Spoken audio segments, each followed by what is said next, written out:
된 상황입니다. 일단 여러분들께서 설정하신 세 가지의 과제 전적으로 동의합니다. 사실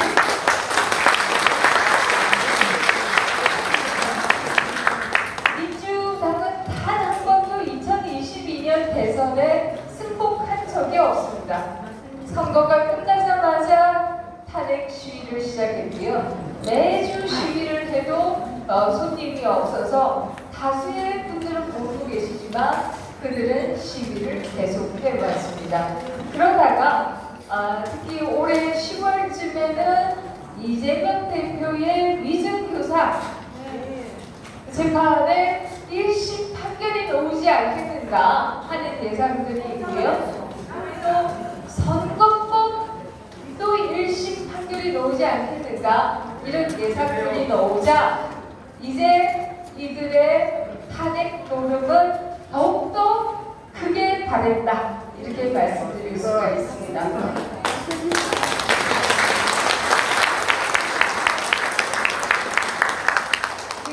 탄핵 노력이 크게 바랬다라고 하는 것은 바로 지금 현재 진행되고 있는 탄핵 청원 청문회라고 하는 것을 통해서 아마 여러분들께서 잘 접하고 계실 겁니다. 탄핵 청원이라고 하는 것은 아예 청원법에 존재하지도 않습니다.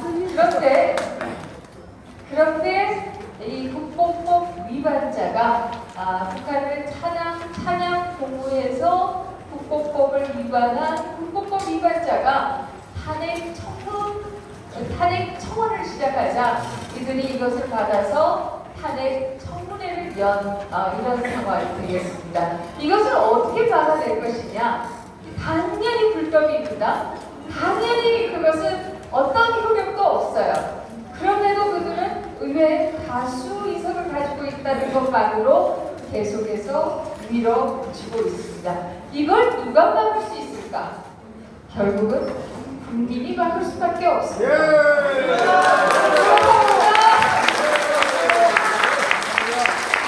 바로 이 중요한 시점에 시민대회가 결성되어서 진심으로 감사드리고 진심으로 또 감사드릴 수밖에 없다는 말씀을 올리겠습니다. 사실 제가 국회의원이 되고 나서 가장 안타까운 것이 뭐냐? 그것은 바로 우파 내부가 분열되어 있다. 그리고 우파 내부에서 좌파가 우리 스스로 더 미워한다.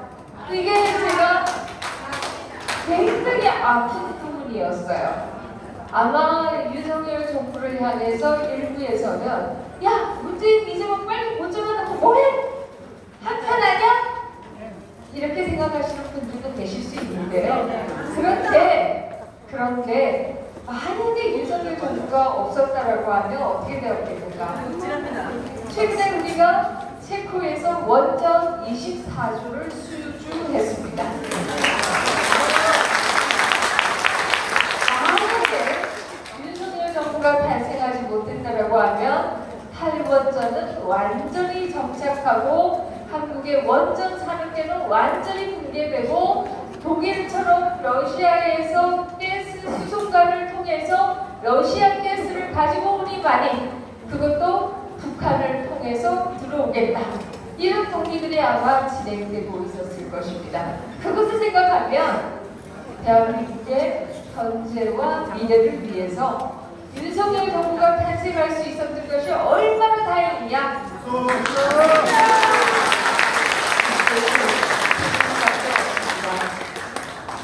또 하나 얘기를 드리면요. 문재인 정부에서 종전협정, 이름도 평화협정이다. 마치 그것이 되면 평화가 오는 것처럼 얘기를 했습니다. 아마 정권교체가 되지 못했다라고 하면 이 종전협정을 위한 움직임은 더욱더 가속화되었을 것이다. 종전협정이 이루어진다고 하면 유엔사는 해체됩니다. 유엔사가 해체되면 주한미군도 철수할 수밖에 없을 거예요. 주한미군이 철수한다고 하면 한국의 안보는 흔들릴 수밖에 없습니다. 뿐만 아니라 외국의 자본이 한국에 들어오지도 않고 한국의 큰 손들은 다 나갈 거예요. 이렇게 생각해 본다라고 하면 윤석열 정부가 비록 좀 부족해 보이는 분도 계실 수 있지만 그래도 정권 교체되어서 얼마나 다행이냐.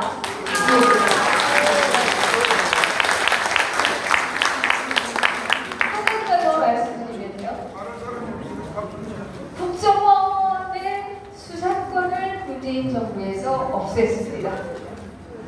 한나라당민주당은 조사권도 완전히 없애겠다라고 얘기하고 있어요.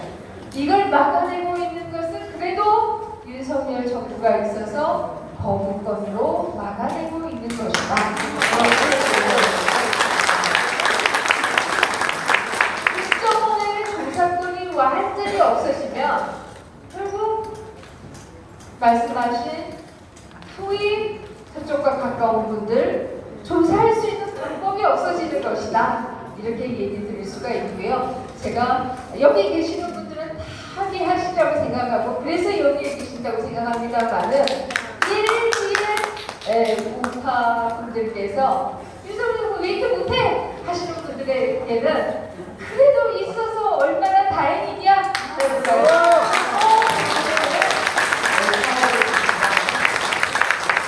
그리고 또 하나만 말씀드리면요. 저의 1호 법안이 소위 공직선거법 개정안입니다. 내용은 1번 그 사전투표 폐지, 2번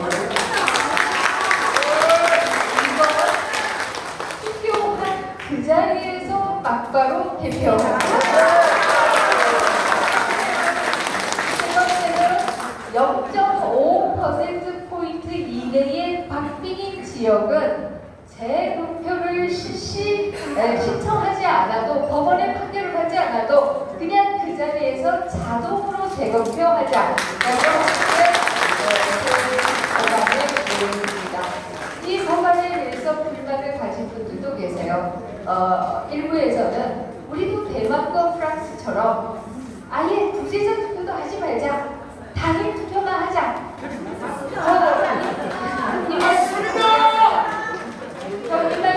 충분히 이해해요. 그런데 대만은 지난 부재자 투표 제도가 아예 없기 때문에 군인 5,000명이 투표하지 못했습니다. 한국의 군인 숫자는 그거의 10배, 100배죠, 100배. 네, 그거의 100배입니다. 그런데 이 군인들에 대해서 투표를 하나도 못하게 해야 된다고 하면 과연 이 법안이 받아들여질까 하는 생각을 할 수밖에 없습니다. 그래서 저는 실행 가능한, 물론 제 법안도 상당히 타협 아닙니다만은 그럼에도 제 법안이 실행될 거라고 하는 가능성은 지금 현재로서는 제로입니다. 우리가 다수 의석이 되거나 아니면 이재명, 문재인 다 구속되고 이제 국민들이 정치 개혁해라 라고 하는 목소리가 굉장히 높아지거나 그래야 이제 논의가 시작될 것이다.